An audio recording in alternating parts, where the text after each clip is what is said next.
Hello, hello, hello. Welcome to the Marital Mission, our very, very first podcast episode. We are very excited, and I guess we can first discuss who we are. I am Shamika McDowell, LaRodrius McDowell. and we are the duo that makes up the Marital Mission. So, you want to talk about a little bit about us and who we are, Bae? Sure, babe. We have been married for a little over 5 years now, and we've known each other about 10 years. Marriage has been very instrumental in our growth and development spiritually, emotionally, even physically. Been vegans and I've cut out Really, pork. that's come out banging like that, huh? Hey, you know what I'm saying? Just trying to let the people know it's real over here. So, wedding night, we just decided that, hey, there's a no exit clause in this marriage. So, that's how we hit the ground running.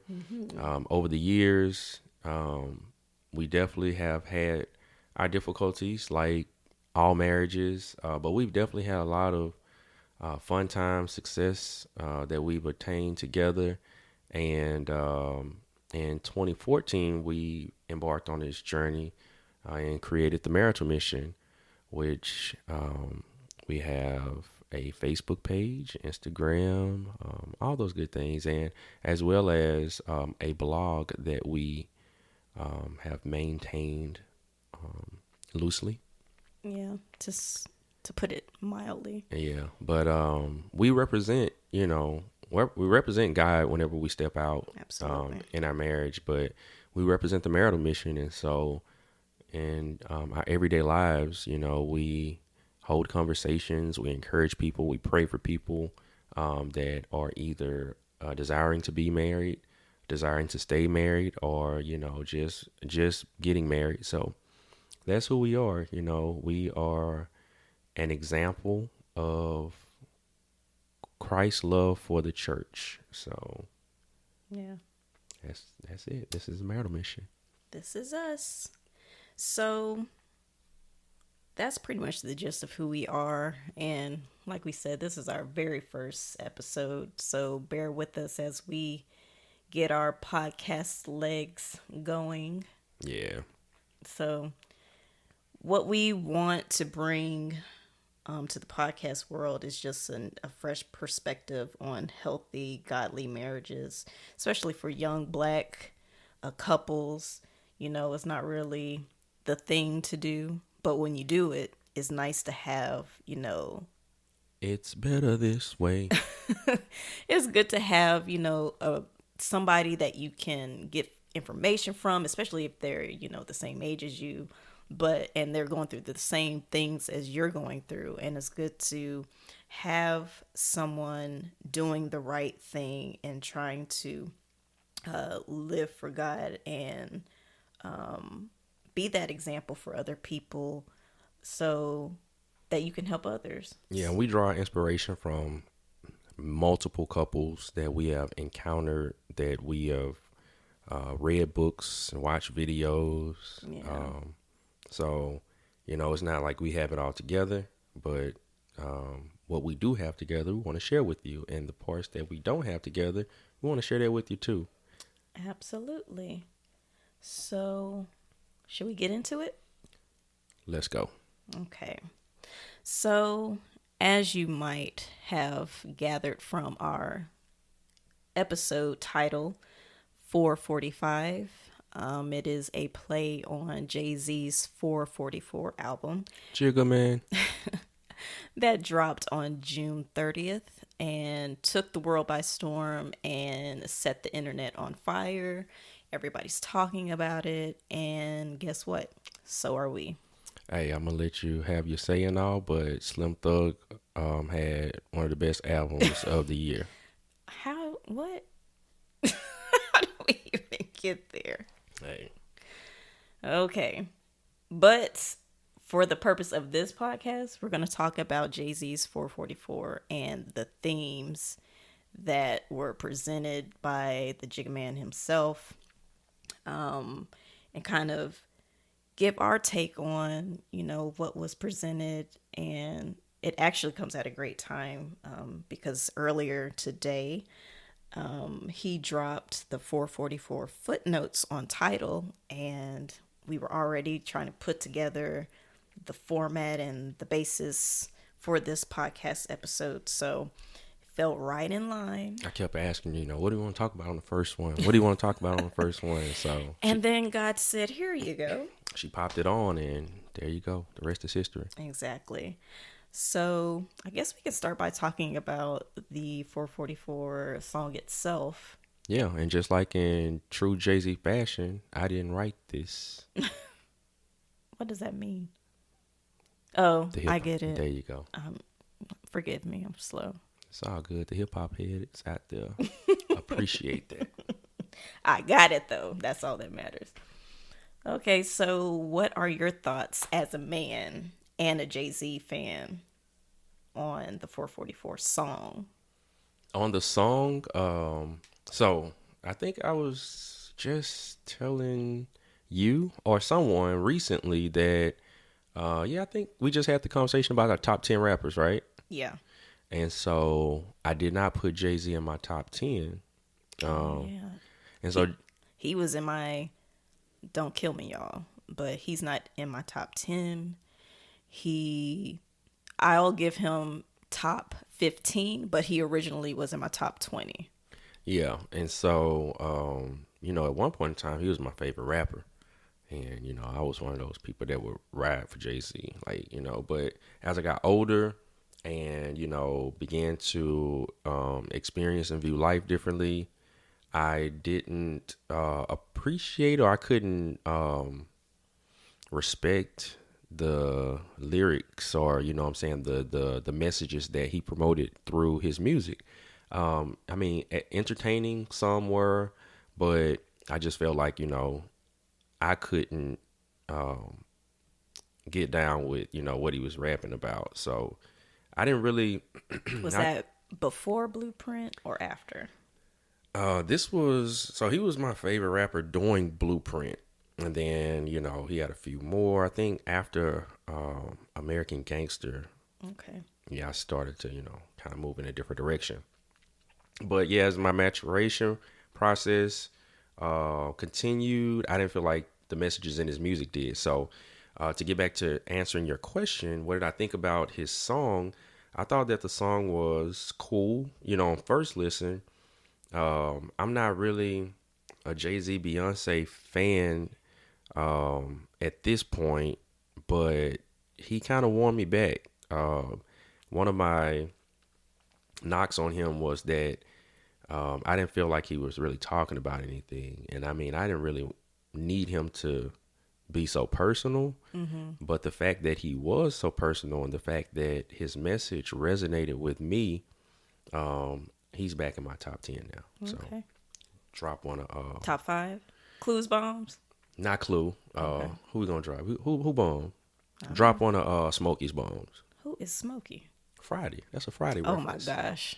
All right, so I apologize on behalf of my husband. So, he's not top 5, but he's definitely in my top 10 because the level of artistry in this album and specifically this song is it's dope. I got to give it to him. And so, can I just say, no ID, you did your thing on the production, because yeah, he did. OMG, you put me on to, who is it, Hannah Williams, yeah. And that song, I've been playing it incessantly. I think my husband wants to kill me. Yeah, she been wearing it out. You know what I'm saying? But it's a dope sample. She go hard, but yeah. I dig the song.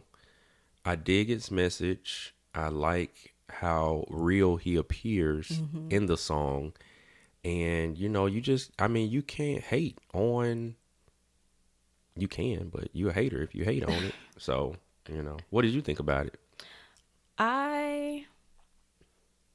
So it could have gone two ways. So it could have been a marketing ploy, which has been thrown out there to kind of bounce off of, Beyonce's Lemonade album. Yep.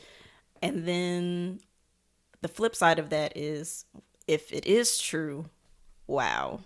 Like, to hear this grown man speak on his flaws, his mistakes, and how each of those have affected his relationship with his wife and potentially his relationship with his kids. It was really good to hear that too.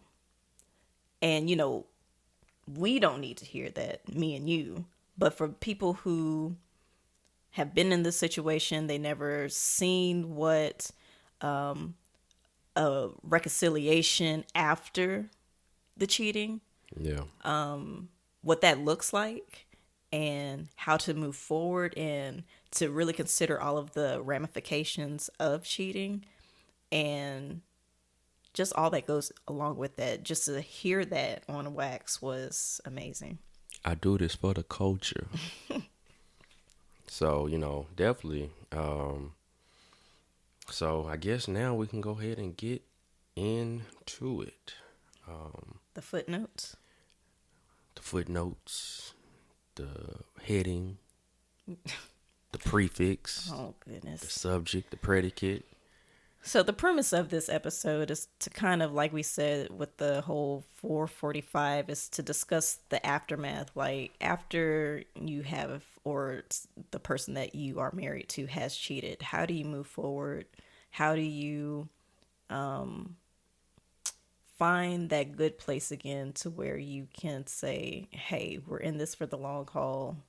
We've married, whether you have kids or not. If you do have kids, what does that look like? What does this relationship look like for them? And to kind of just get into, how to do that. Yeah. It hit home because I cheated on you. Yeah. Before we got married. And it was like right before, literally. Bachelor party. And that process afterwards, it has grown me and helped groom me into the man that I am today. And I hate that, I had to have done that, because the hurt that I... Can we pause right there? Can we pause right there? Yeah. Yeah. To say, so I don't know if the listeners have, and I'm so sorry to the author who wrote it, but there was an article written entitled 443, I believe. Yeah. And it's pretty much from the perspective of a Beyonce who actually didn't get her happy ending with the marriage and all of that, and the relationship actually broke apart. And so she was left wondering, how do I move on from here, given that? And a good point that she brought up is, why does it take the tears or the heartbreak of a woman for a man to evolve? That's a question that you're asking me. Yeah. Because you just said that, that situation really groomed you into the man that you are today. So why is it situations like that, the impetus for change in a lot of men?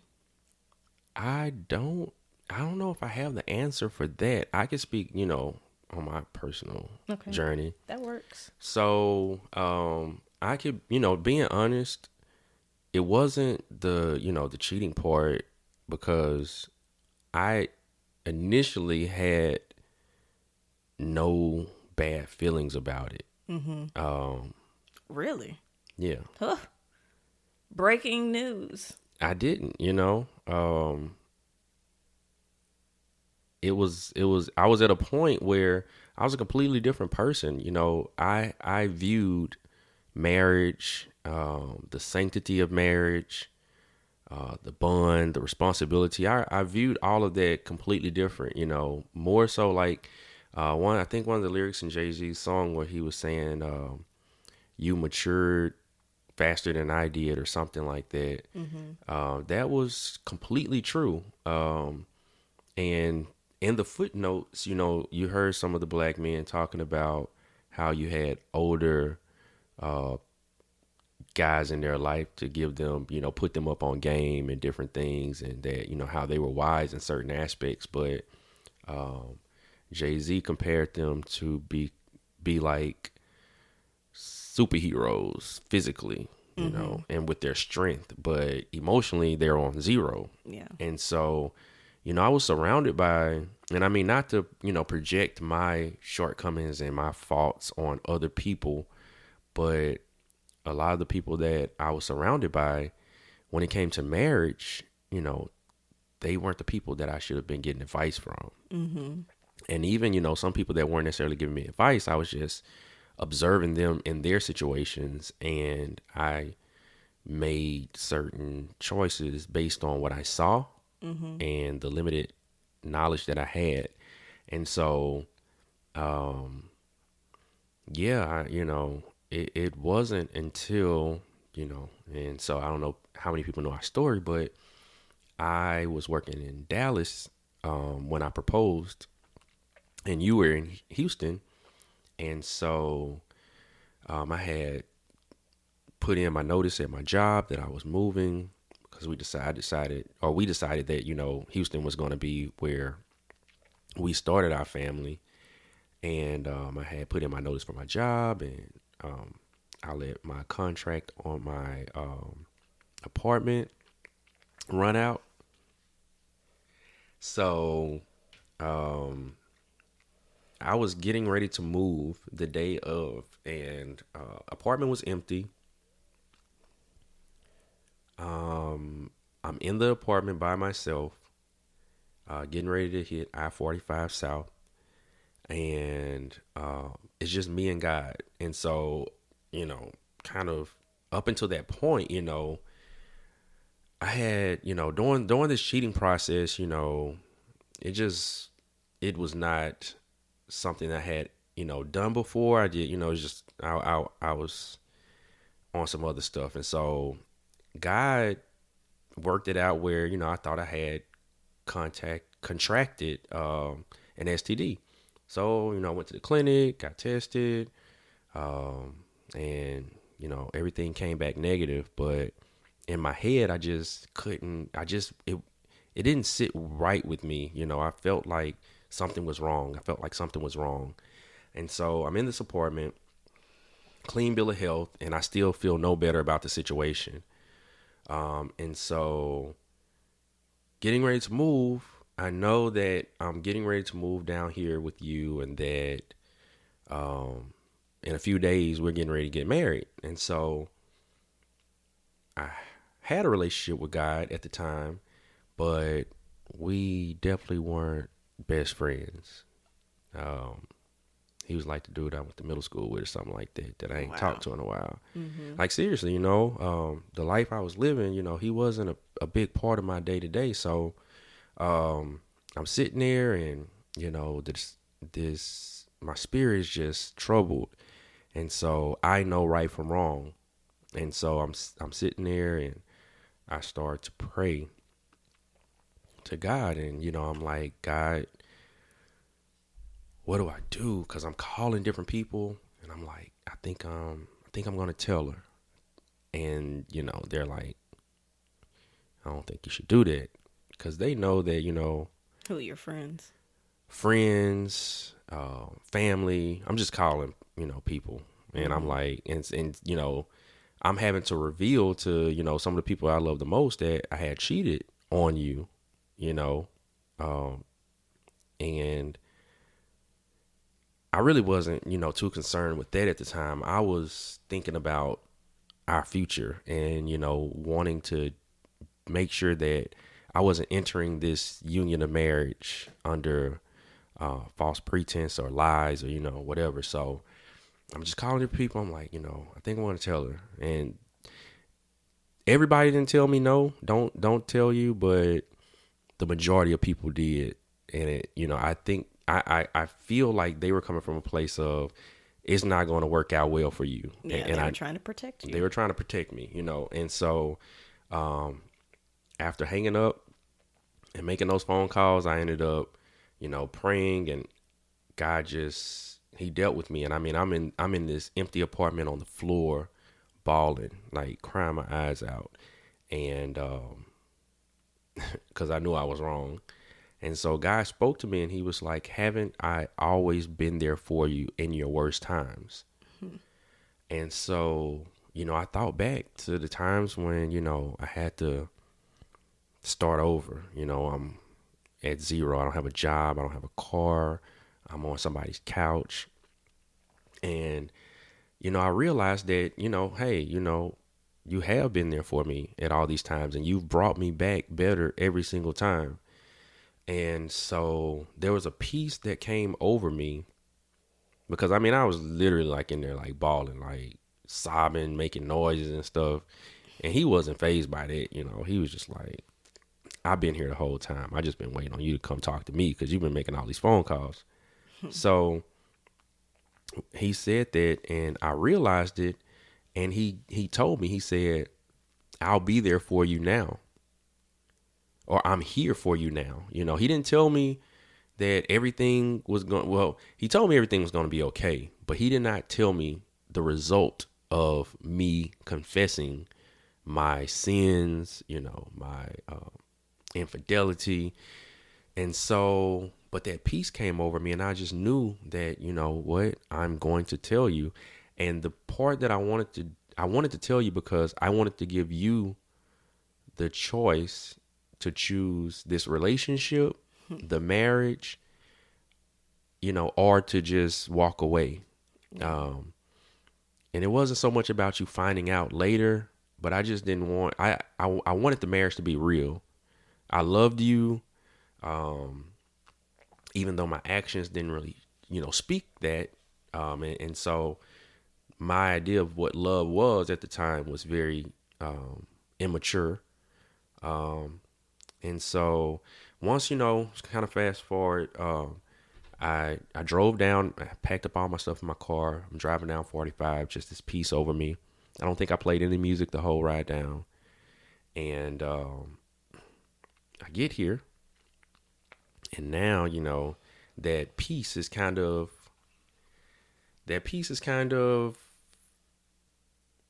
it's not going away, because I know that I have to tell you, but now I'm looking at you in your eyes, and I know I have to tell you this, and I know how much it's going to hurt you. And that was one of the toughest things that I had to do. And so after revealing, that was interesting, because your reaction was, or the lack thereof, was troubling. I guess this is where I come in. Yeah. Okay. You can take over. Okay. So mind you, before, let me tell you how our God works. Before you went to Atlanta for your bachelor party, it never sat well with me. Never. And not because I've never considered myself one of those women, jealous women.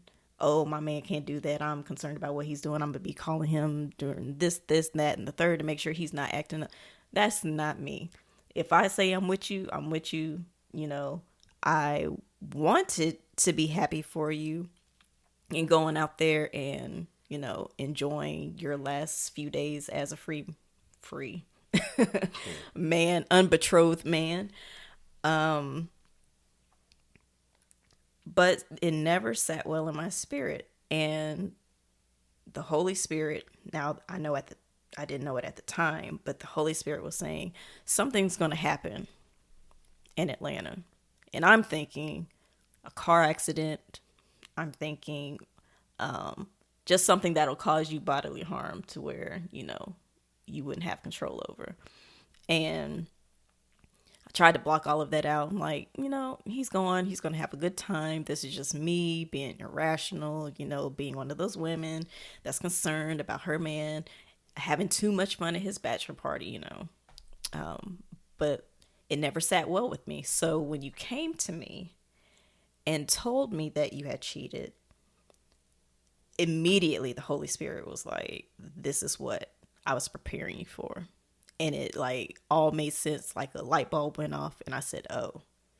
So my lack of reaction was me already having been prepared, not necessarily for hearing that, because that, you know me, I always told you, and ladies, when I say you could have never told me to stay with the man that had cheated on me, like as far as deal breakers, that was my deal breaker. I don't believe in it. I don't have time for it. Just like I got you, I can get somebody else. That was my whole attitude. But when he came to me and told me that he had cheated, it hurt me to my heart. But on the flip side of that, after, so I guess I should back up. So he told me, I locked myself in the bathroom. I'm trying to process what was just told to me. And he's at the door, asking me to come out. And I'm sitting there thinking, what am I going to tell everybody? How am I going to break the news that there is not going to be a wedding? Because at this point, I'm thinking, okay, here's God makes a way of escape. Here it is, girl. As much as it's going to hurt, this is it. You asked for a sign. This is it. But on the flip side of that, I knew this man's heart. And maybe we'll get into another episode about, how we, the story of our relationship. But yeah. I know this man, and God has shown me his heart. And I know that that's not, I've never took him to be that type of person. And I know that's so out of character for him. Everybody has it in them to do something, people be like, oh, I never thought such and such could kill anybody. Everybody has it in them to do something. But to truly know somebody's character, you never truly know. But from everything that you've shown me over the years, like that is so out of pocket.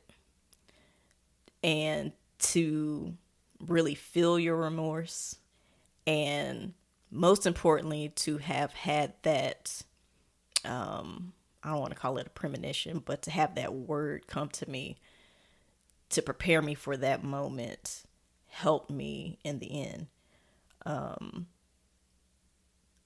That's not to say that he slept in the same bed as me. As a matter of fact, I remember rushing to the bedroom, locking the door, and I didn't care what he did.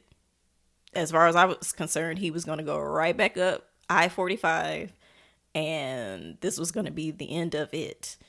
And ironically, or I guess God made it so to where it was Saturday night that he told me. So I was going to get up in the morning, go to church, because at that point, I really needed God at that point to show me, should I stay with this man that you said that was my husband? And we'll get into that some other episode.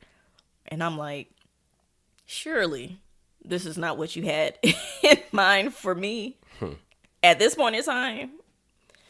So now that you've shown me this, is this an opportunity to walk away, or is it an opportunity to an opportunity for growth?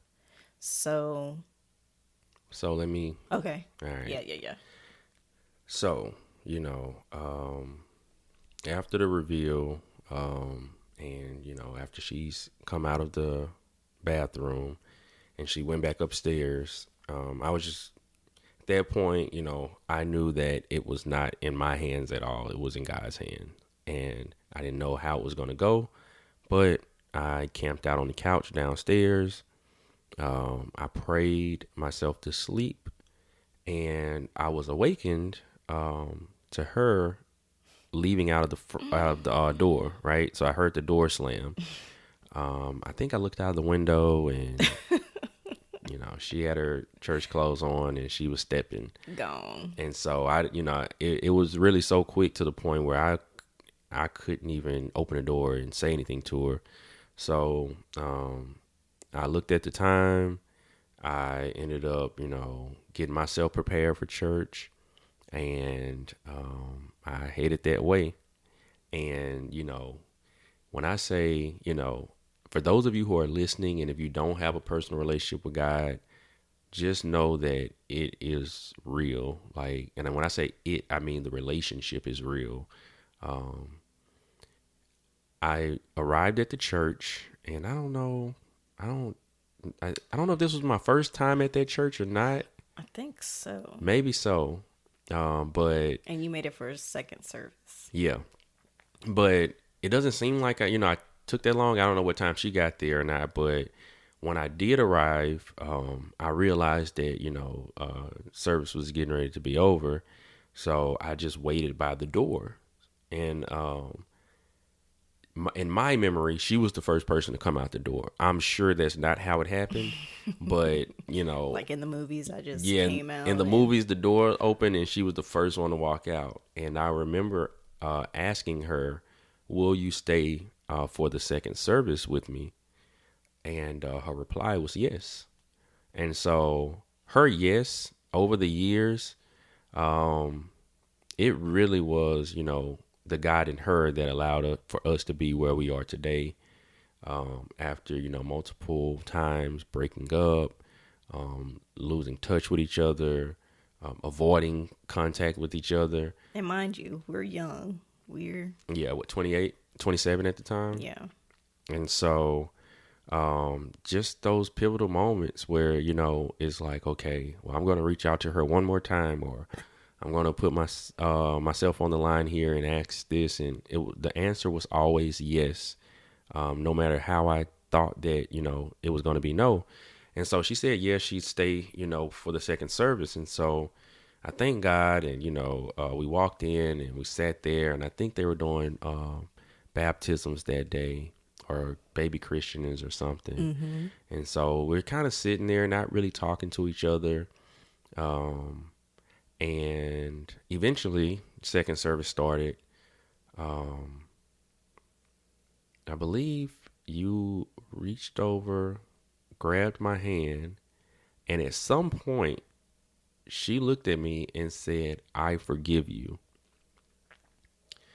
And at that moment, when I say my faith in God has not been the same since then, because this woman, I mean, we were very diligent in our engagement process of getting to know each other. And I mean, we have been knowing each other for about 5-6 years at that point. But, we read books, we read articles, Premarital counseling. We were like, hey, if this is not meant to be, then we need to figure this out now. We can walk away at any time. Right.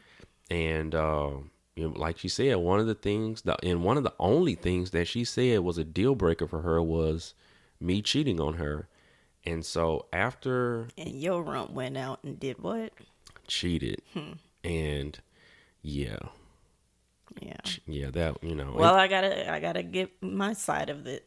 So I get to church, first service, and I am still in a state of shock. And like I said, my faith in God was super strong at this point. So I'm seeking his face at this point for any type of direction. I just really needed a word from, I just needed to be in the presence of God. So went into service. They had altar call, and I didn't even have the strength to get up for altar call.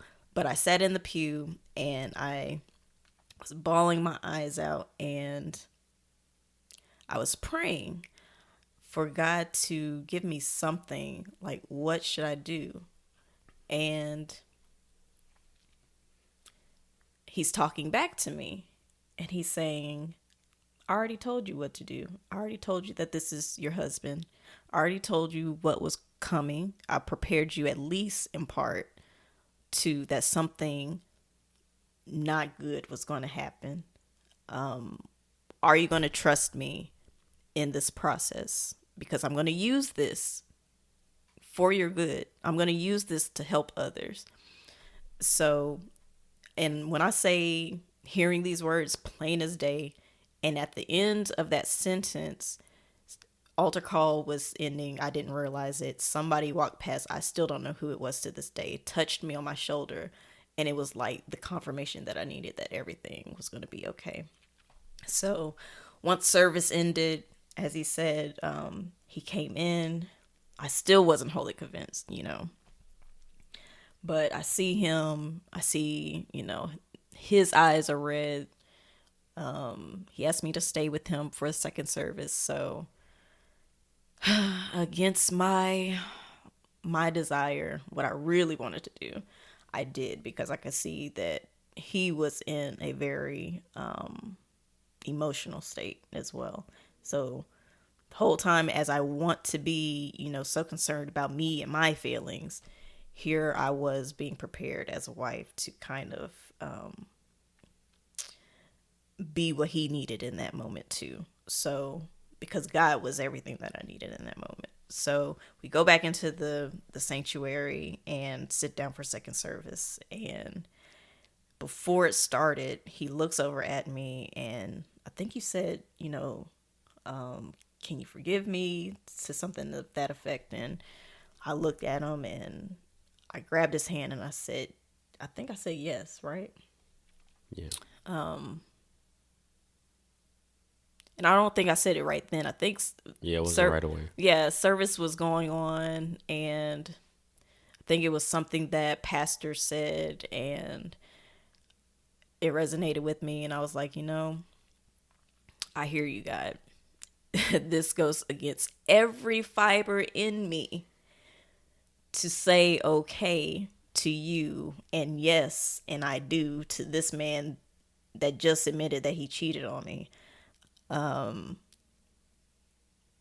But I said, okay, God, I'm going to take you at your word. I'm going to trust you. And so I grabbed his hand and I told my husband to be, yes, I forgive you. And you have gone above and beyond to show me how much you love me, and not just in words, but in actions. And this kind of goes into so how do you, move past the infidelity?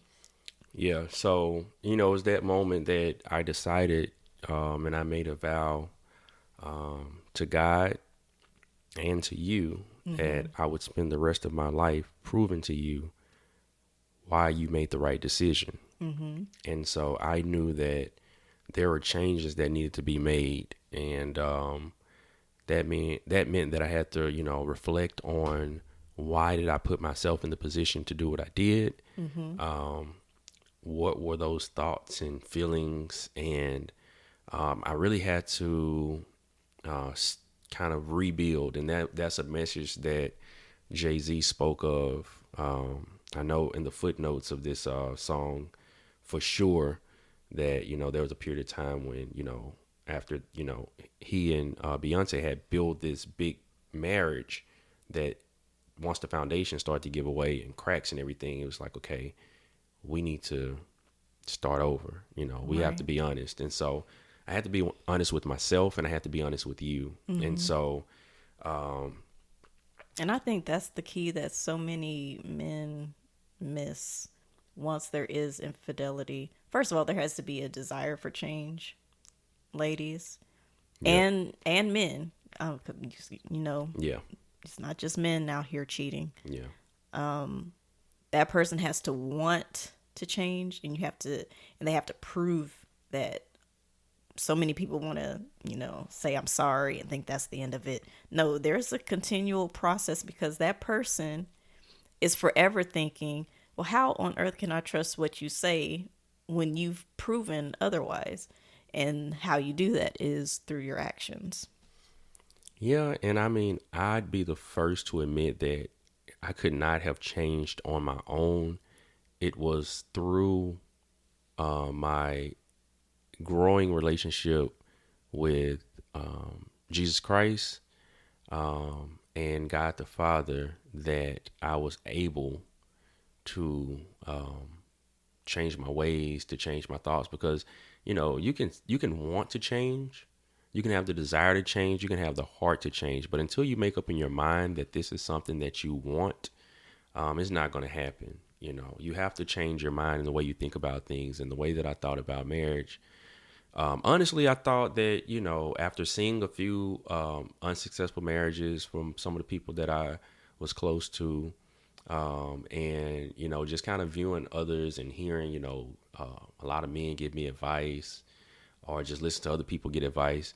I thought that, and especially personally, I thought that, what, I've been a pretty good person up to this point in my life. I didn't go through the whole sleeping around with a lot of people and, being unfaithful in my relationships. So I was like, you know what? So I was a first. Yeah. Right. Ugh. You were you were my second girlfriend. Oh, well, okay. So, yeah. But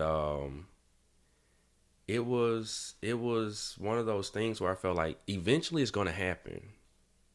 And I felt that, if all of these people around me are cheating, if, this is what's portrayed through videos and movies and songs and, even like personal people that I knew, like, well, if they did it, what makes me think that I'm different? And I figured that, the first 3 to 5 years of marriage would be, pretty good. Then I thought that we kind of start getting tired of each other. And then I'd be trying to get out of the house. Then why on earth would you want to marry me? Why would you want to entertain marriage at all? Well, I mean, just kind of like you said, God has shown me, who you were in your spirit. And I, in my immature thinking, was like, I knew that me being with you would make me a better person. Mm-mm. And when we were together, I felt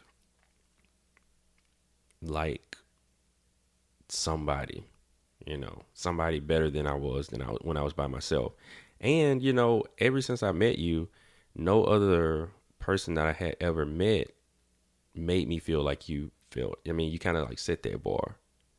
And so, yeah. And so he's trying to get lucky tonight. That's all that I'm is. lucky. I'm lucky for life. So talk about y'all.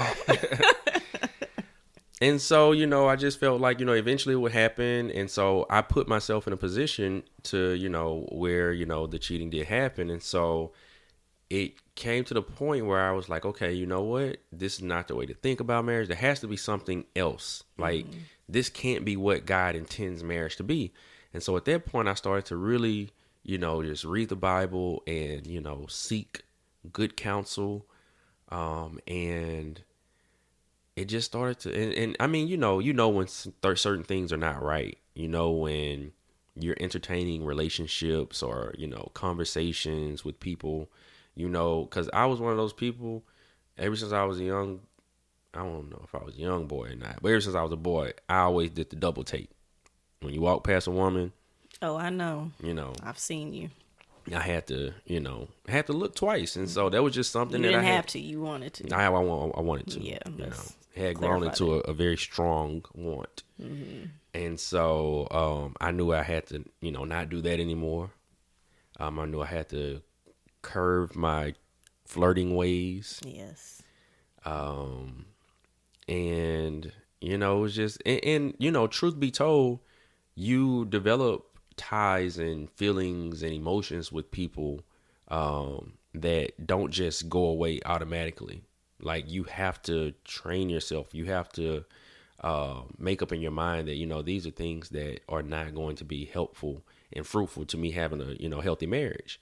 And so, coming into marriage with soul ties and coming into marriage with, inappropriate relationships or friendships or whatever you want to call it, I just knew that things had to change. And so I started to make those changes. And, I don't know if I've told you this, but I've told most of my Let me male brace friends. myself then. No, that, church was like my refuge. Church was the place that, we connected and we bonded because, it wasn't just, okay, everything is back the way it is. Like, Right. After we came back home from church and even on the car ride back, you were like, I don't know if I could do this. Yeah. And, we got back to the house and, we're kind of trying to, make plans because we still have this wedding in about 7 days or so. And, later in that day, you kind of had one of those, I don't know if I can do this. You know what I'm saying? And so I knew that I had to be there to support you, but I also had to give you the space to make your mind up. I didn't want to put any pressure on you. I just wanted to, and that was my beginning of, being a husband. I had to learn how to give you space and let God work it out while praying for you at the same time. And so, in doing that, it was where my growth started. But the thing that hindered me the most was going to church because I wasn't really a big club person. So it was the way that women dressed in church that was a big hindrance because while I'm at the place, where I'm trying to receive the strength to deal with, this change that's happening in my life, it seemed like the most curvaceous and women and the women that appealed to me the most were the ones that were getting up. Child, that's a whole other episode. That's another episode. But that was my, that was a place that I had a problem with. And then eventually, I was able to get over that and God delivered me from that. I stopped looking back twice, and that was something I had to purposely do. And so, it just started to make these changes. So you were being intentional. I was being intentional, right? Purposeful. And that's something that I always stress to people when I'm praying for them, when I'm giving them counsel, is that you have to be intentional. You have to be purposeful. And so my purpose was to make my marriage work, to make sure that you knew that I was prepared or preparing myself to be the husband that you would need. And every action that I took was purposeful in doing that. And so that meant if it meant making other people uncomfortable, I apologize if this message gets you down. I didn't CC every girl that I CC around town, but I made sure that all of my actions were gonna lead to me becoming the man and the husband and the man of God that, I needed to be. And I knew that the husband was to be the head of the household. And I knew that I couldn't do that without being spiritually mature, because at that time you were definitely more spiritually mature than I was. And I knew that I had to step up, not just financially, because at the time, ladies, when I moved to Houston, I did not have a job. And so this lady not only, right, accepted me for the cheater that I was, but she also was the only one working at the time. And I didn't get a job until months later. And so she'd go to work and have to come home to this man that has admitted to cheating, that's not not earning an income. So I thank you. I love you for that. And it has definitely allowed for us to be where we are today. So I don't think I tell you that enough. I do thank you. And I love you, for helping us to be where we are. Oh, thanks, babe. Well, the roles are reversed because I am a freelancer, so he's the breadwinner right now. So see how things come full circle. And, I learned that in marriage, like, you become one. So when I'm out working and earning, we are out working and earning because it all comes back to the same place. I would not be able to survive in this world without, the God in you and you being obedient to him. I'm pretty sure I can go out and do it, but I wouldn't be as successful and vice versa. So we are one. That's how I look at it, So Yeah. And even Jay-Z touched on that in 444. I don't know if it was 444, but definitely I think it was Family Feud on the album, where he touched on how spirituality really helped him to get to a place that he needed to be in order for them to save their marriage. So to think that you can do it on your own, to think that you can forgive somebody on your own, yeah, and say day in and day out, I'm going to trust you. I'm going to put in 100%, even though I'm feeling some kind of way, really takes the hand of God. Let me tell you, because, and I'm not even going to front and say, I didn't have my moments where I was angry. I didn't go through a phone a time or two. But he let me have all of those emotions. There did come a time where he was like, hey, if you say you're in this, you got to be in this. And he was right. But he did still give me time to process and work out those issues and allow me the space to tell myself, hey, if you say you've forgiven this man, then what you can't do is bring it up. You can't take opportunities to kind of jab him. It doesn't make any sense. If you say you're going to, be in it, be in it.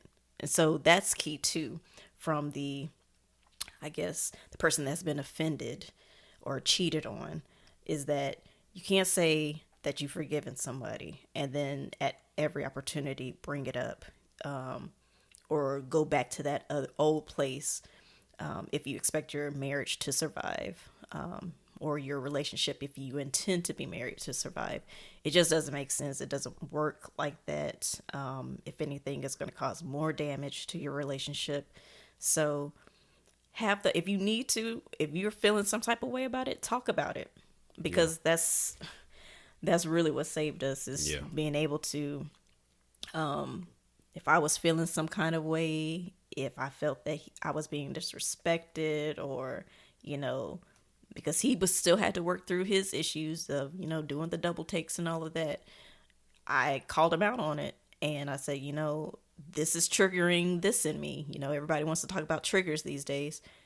I told him my triggers, and did we have, we had arguments about it and really had to have some time apart sometimes.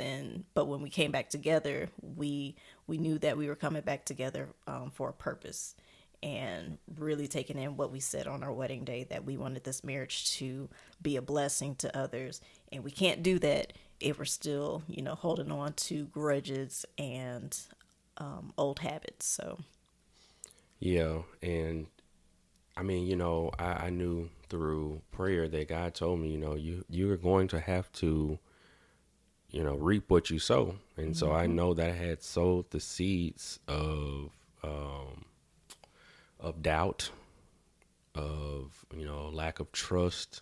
So I had to give her that space, to have those doubts, to, be willing to, war within herself if she made the right decision. And I had no place to tell her that she was making me feel uncomfortable or any of those things. So, and even to this day, like, I still approach it like that. I know that, time does not heal all wounds, God does. And so, but we're still flesh. So, there are times when, God is definitely able, but, because of our flesh, we feel how we feel, right. And so there are situations that may arise that I still have to realize, what? Yeah, you may be, putting your best foot forward, or, well, you may be doing a pretty good job. I mean, I don't want to pat myself on the back like that, but, you may be doing a pretty good job as being a husband, but you still did this thing, way back when, or just 5 years ago. So Don't get comfortable. Don't get comfortable, Yeah. And so I have to always remember that, that's something that I'll forever, and I think Jay-Z spoke to that in this song, about, when his daughter our children grow up and they have to discover what he's done, the emotions that he's feeling about that. And so I have to realize that, it's not something that just goes away. That's something that I'll always have to deal with in my marriage. So something though that about that Jay-Z said in the footnotes was he was ready to love, but after he met his father, he felt like he was at the point where he was ready to love, but he didn't know how. Yeah. And he said he thought it was just that easy, like, okay, I'm ready now. But it's like, but you don't know how to. And he's like, but it doesn't matter because I'm ready to love now. Right. And so in 1 John 4:8, it says, whoever does not love does not know God, because God is love. And so in order to love, you have to know God. And so, he detailed in, some of the other songs, and, he's been vocal about spirituality. But I know personally with me, So was he talking about his actual father or like God the Father? I don't know. I thought he was talking about, his. Because that is a good. Yeah. He does double entendres and play on words. So yeah. He didn't know love until he met his father. True. And True. God is love. True.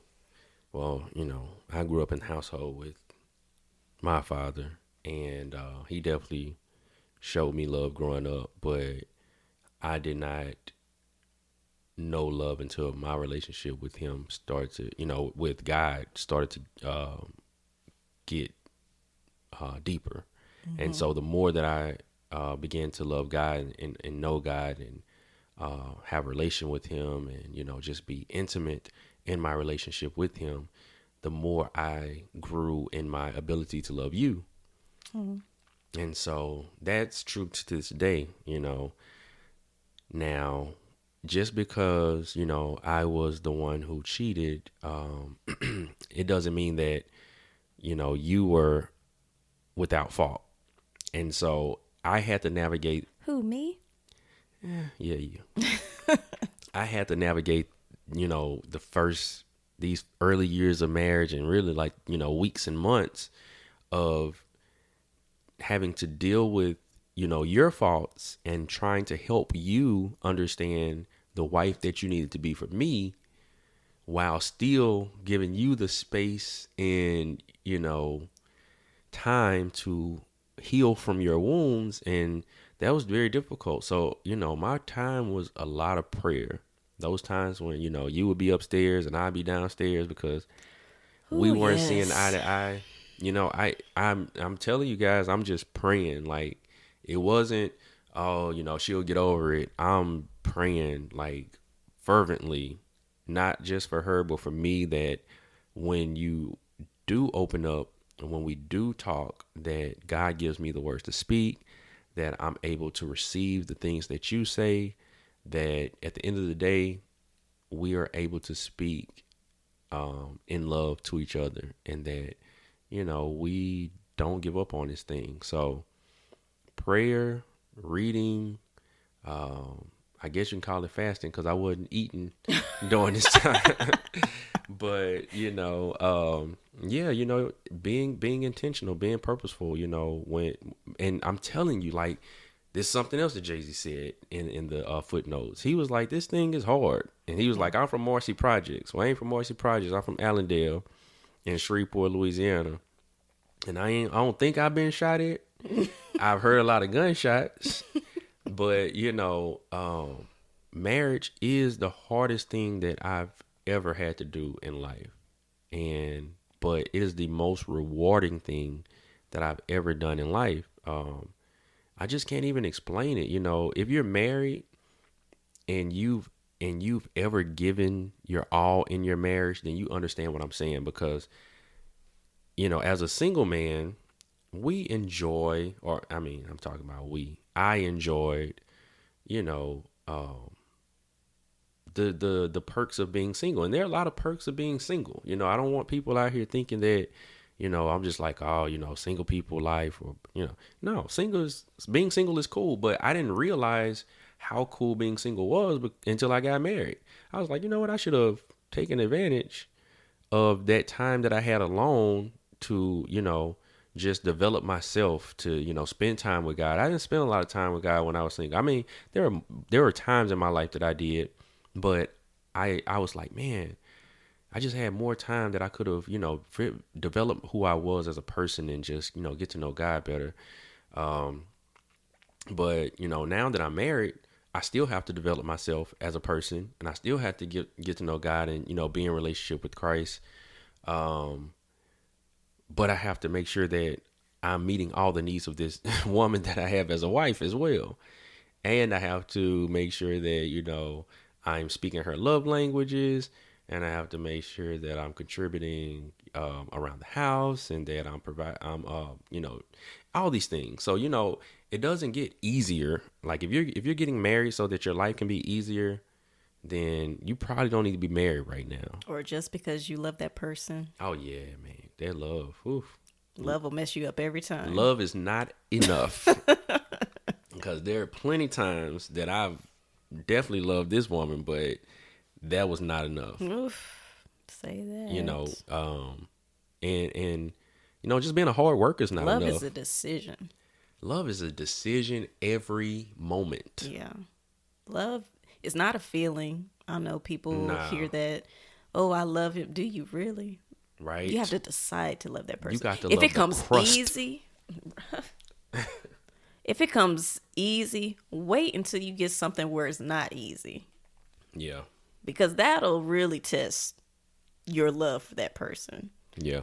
And it to be honest, a lot of people don't give themselves enough time before, they're like ready to jump the broom, like really get into something to really see if you love that person. And if you can put up with how they respond when things get tight, that will really show you. Yeah, that helps. I don't think that everybody has to have the same, experiences. Oh, I'm not saying go out and cheat.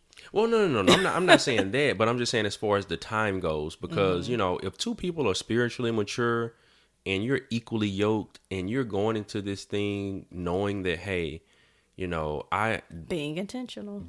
I know, what I am looking for in a husband. I know what I'm looking for in a wife. I know who I am. And get ready for all that to go out the window too.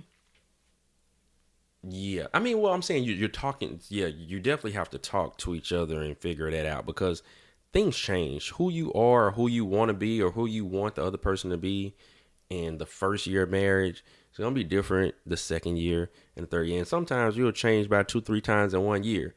So, you definitely have to be willing to change that. But what I'm saying is that, if what God expects from you in a marriage relationship, and you have been developing yourself to possess those qualities as a man or as a woman, and you meet someone else who's at the same point in their life, and you guys come together and you discuss these things, you still gonna have problems. Yep. You still gonna have arguments. You're still gonna, have those times when you sleep with your backs to each other. Right? And Jay-Z say, we should be, I don't know what he said. He said something about being on vacation till your back's burned, not your back's turned in the bed. But, it's like you still gonna have problems. But I don't think you have to be with somebody for 6, 7, 8, 9, 10 years. Oh no. Before you decide that this I is don't somebody. recommend it. But, I don't know. I think that this has been a wonderful journey that, God has allowed for us to be on. And, a lot of times people see our pictures online. Mm-hmm. They'll see us out, and they'll say, you guys are so cute. And we just rode over in the car, like not talking to each other. And then when we get out of the car, we'll hold each other's hand. It's like you just have to realize that you're in it for the long haul. So if you know you're not stuck with, that's not really what I'm looking for. If you know you're committed to something or someone for life, then you're not going to want to waste time being mad, being miserable. Right. So, why do that? You know what I'm saying? Yeah. you going to get mad. But what you want to eat tonight? What you want to eat tonight, right? Because you ain't going nowhere and I ain't going I nowhere. ain't going nowhere. You know what I'm saying? So we still going to this concert on Friday? Yep. You got your outfit? Yeah, I need to go get some shorts. They'll look like I was living my bad movie. Huh? What you say?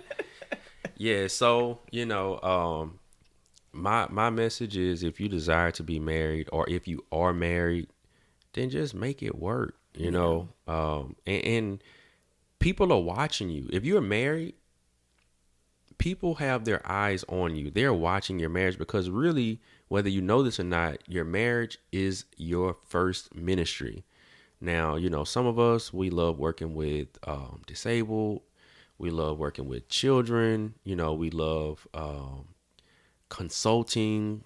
Whatever it is that you like. You might like nature, and all those things are cool. But if you're married, that is a ministry, and people are watching you, and God is watching you, and He's trying to see, are you representing me well? And so that's something that I'm always intentional about. I never down talk my wife to my friends or anybody that I meet. Never. I mean, even if I'm discussing something that, a troubling time that we've had with someone that I feel confident, in sharing those things with, because I don't share with everybody. But hear that you can't share everything with everybody. Definitely. And you can't share everything with the people that you love. You can't even share everything with your spouse, because there are some things that God is going to tell you that is only for you, right? And so, but everything else you definitely should be sharing with your spouse. But I always make sure to speak well of her, to uplift her, to elevate her, and our marriage. And so people could, we could not be talking to each other, or she could be mad at me, or I could be mad at her. But when I step out this house, I represent her. I'm her husband, right? We are the marital mission. We are the McDowells. And so, and you ain't gonna have me out here looking crazy. Definitely not. I can't say that I was always that person, because, I know some people probably listen to this now, like, I remember when you used to. Yeah, I mean, when I remember right? Remember it, but don't expect it. Yeah, nah, it's not happening now. Like, this is my queen. Oh, my king. Already. All melanin. Hashtag black magic and we are our own relationship goals, right? Hey. Set your own goals and achieve them. Yeah. Don't even look to us. Nah, don't do that. You as ain't about relationship this life. Goals. Really, every relationship has its own struggles, and you will certainly have yours. Find the beauty and cultivate yours. That's a word right there. Because nobody's gonna love you like that person is supposed to, and you're supposed to love that person with everything in your being. So if you think the grass is greener, you need to start watering your own. You better water it. Get some of that word. Some fertilizer. God is the living water. What? You'll never thirst again. Hey, better speak that word. So yeah, it's I guess we can start to wrap this thing up, but any final thoughts on just the 444 footnotes? Let's see. What do I want to talk about in these footnotes? Well, yes, a few things I want to talk about. Keep it short, though. Keep it short. All right, so Chris Rock mentioned in there that everyone wants to be needed on some level. And as you guys may or may not know, Chris Rock is recently divorced from his wife of a long time. Mm-hmm. And so when he said that, what I'm saying, I went and I was like, you know what? I want to know, like, what does the Bible say about this? And so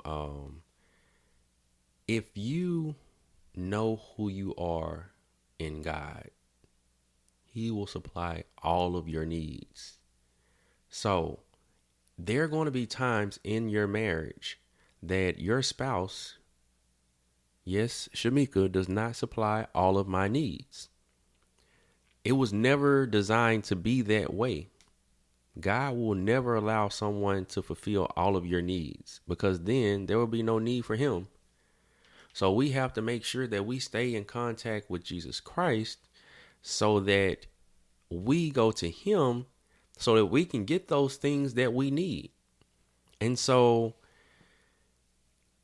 I take pleasure, right, in knowing that my relationship with God is sufficient. His grace is sufficient to where even when Shamika feels like, you know what, I don't want to cook for you today. Or I don't want to have sex with you today. Well, Or I ain't going to talk to you for the next 2 hours because I'm mad at you, that I can go to God and I can get what I need for that period of time. Now, I'm not saying that, your spouse shouldn't be talking to you for a whole week, or that, you shouldn't have sex for a whole month, or you shouldn't have any meals prepared, or at least something, purchased to please eat. don't do that, ladies. So, but, in the meantime, in between time, I got somebody that I can go to, and I ain't cheating. So, that was one of the things that stood out to me. And I guess I'll make one last point.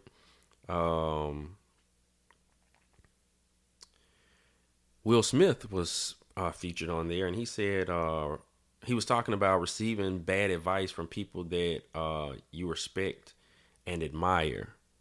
And I think somebody else, mentioned that too. There was a few people that talked about that. So you got to realize that if you can admire somebody, right? Like I could like Michael Jordan. Let's just throw Michael Jordan out there. I can like Michael Jordan, right? And I can get basketball advice from Michael Jordan, but that doesn't mean I need to take gambling advice from Michael Jordan. No shade. You know what I'm saying? But it's just like, you got to realize that. But I mean, if you grow up without a father, or you grow up with a father that's not a good example of a husband, you may look to other people as father figures, or you may just, look to people as, hey, this is somebody that gives sound advice. But just because they give you sound advice in one area of your life does not mean that they're going to give you sound advice in another area of your life. Right. So if you're seeking marital advice, you need to make sure that you're going to someone that is good counsel. They need to either be married in a healthy relationship.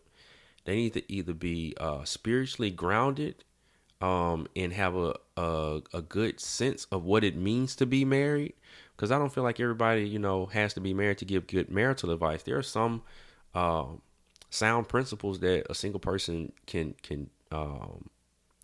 talk to you about that doesn't require them to be married. But you need to make sure that you're going to the right people. You're going to the right source. Somebody who wants to see you win. Right. And I mean, they definitely have to have your best interest at heart. But I guess that's it for me. Be intentional, be purposeful, have a contrite heart. You have to forgive yourself. I don't think I mentioned that, but I had to forgive myself. I had to realize that, what, I'm not the person that I thought I was, and I need a lot of work. So I had to forgive myself for hurting the person that I love the most. And until I forgave myself, then I couldn't move forward. So once I forgave myself and I made the decision that, what, God, Shamika, I'm going to do this thing. I'm going to be what, you want me to be, what I need to be. And, life has been great ever since. Ever since? Ever since. What stood out for me was when, I'm going to butcher his name, but Mahershala Ali, when he said relationships fail when you stop learning. And I think that's really true. When you stop, I guess, not just learning, but wanting to learn, because there has to be a level of desire there for your relationship. So if you want to learn that other person, what makes them happy, what doesn't make them happy, why they do the things that they do, why they respond the way that they respond, and how you can make that person comfortable and happy in that marriage, because that's what you're there for. You're not in a relationship for you. You're in a relationship for that person. Well, to make sure that their well-being is okay. So I thought that was really poignant for him to bring up. And also, Lil Rel, the comedian, he was in the video also, and he brought the spirituality in the mix for me. And I think just on surface level, where he said that he asked God to show him his flaws, and a highlight reel came up. He got exactly what he wished for. But here's the thing. When he did it, the woman that he was in a relationship was already gone. She had already checked out. And so he was kind of mad. But you can take that information and use that for the next relationship. So you know what you need to work on. And so that you're a better person for whoever enters in your life next. And I think the last point that was made was that Guru. He was talking about the third verse. Mm-hmm. Yeah.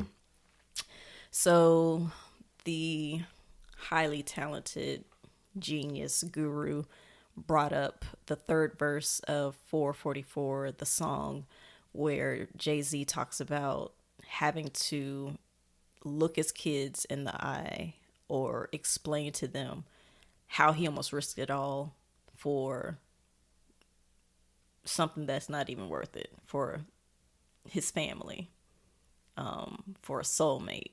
He's out here wilding and about to throw it all away for literally nothing. So I don't think we as people take in, when we sin, no matter what sin it looks like, we don't take the ramifications and the consequences into consideration and how that affects those that we love. So to hear not only Jay-Z, but Guru and the men in that room acknowledge that, yeah, one day you might have to explain this to your kids, and to see the hurt in their eyes and having to explain that, I think will bless a lot of people. So I thought those three things were really cool. Guru, you a fool for this one. So yeah, looks like our first episode. There you go. It's kind of a heavy first episode, but I mean, it fell right in line with the timing of the album dropping, and kind of wanted to speak on it. And we all know that infidelity is a big subject when it comes to marriage. So why not start out with the bang? Yeah, and even those that, have not yet been married, that's a fear, Yeah. That's a fear. Like, what do I do? All I know is people cheating, people getting cheated on. And then a lot of people, for instance, me, have a lot to say before they're actually married about what they will and will not put up with. Exactly. And it's a whole different ball game once you get married, once you're in it. Yeah. It's easy to say what you will and won't do until you're in it. Man, I'm talking about it's completely different. But at the end of the day, you want to get with somebody who not only loves you, but they truly have your back. Well, I think what really helped us is that we were friends. Man, say that. That we really enjoy each other's company. Yeah. I mean, best friend. Yeah. BFF. Like, for real. That friendship part, like something, this book that we were recently reading was talking about, you're normally best friends with the person that you spend the most time with and the person that you talk to the most often. And even if you don't talk to your best friend or you don't spend that much time with them, there's a period of time in your life that you did for them to be your best friend. So I don't understand when, people get in these marriage relationships and they spend more time outside the household with other people, with Yes. family members than they do with their spouse. It's crazy to me. People staying at work to avoid going home or going out with friends to avoid going home. And I'm like, why get married? Yeah. But I mean, that's another part of being intentional, because I can say that, Shamika, you provide a place of peace, of joy, and of love in this household. Ditto. So I look forward to coming home. Yeah. You know, I'd be like, okay, girls, it's peace out. I look forward to going hanging out with you on the weekends. Shamika's got a man at home. Yeah, so I don't have time to be out here in these streets. I'm married to get out of them. Right? Right. I'm telling you, man, it was a lot of nights, you know what I'm saying? I'm going through that phone, making phone calls, sending that you up, what you doing text, just trying to not necessarily always just all the time trying to have sex with somebody, but just trying to have some companionship. Yeah. And to know that, I can come home and like share my day with and talk to and, listen to and, and then, have sex with and enjoy and not have to worry about, is this person going to go to the movies with me? Is this person going to listen to me tell them about my day? Like, to know that you have somebody for that. That you have one person One instead of person. having a roster to fill One every person. need. You know what I'm saying? That's real. So, Yeah. that's how you get over it. You got to talk. You got to be open. You have to be transparent. You have to be honest. And you have to have a relationship with God. Amen. So that is our mission today, was to help those who are struggling with moving forward after cheating, or those who have fears of being in a relationship where you may experience that. And so we're just living examples that there is life, and life more abundantly. Enjoy. After cheating. So Yeah. So I think we can close with a quick little prayer for those who are listening. Lord, we thank you for every listener that hears our voice, Lord. We pray that the words that we spoke bless those who are listening, Lord, that they may be able to either receive help themselves or to pass along a good word, Lord. We pray that your word doesn't come back void, that it heals, that it restores, and that it refreshes marriages and relationships alike. And we love you and we praise you. Amen. Amen. So that will do it for us, Marital Mission. We will see you next time. Next time.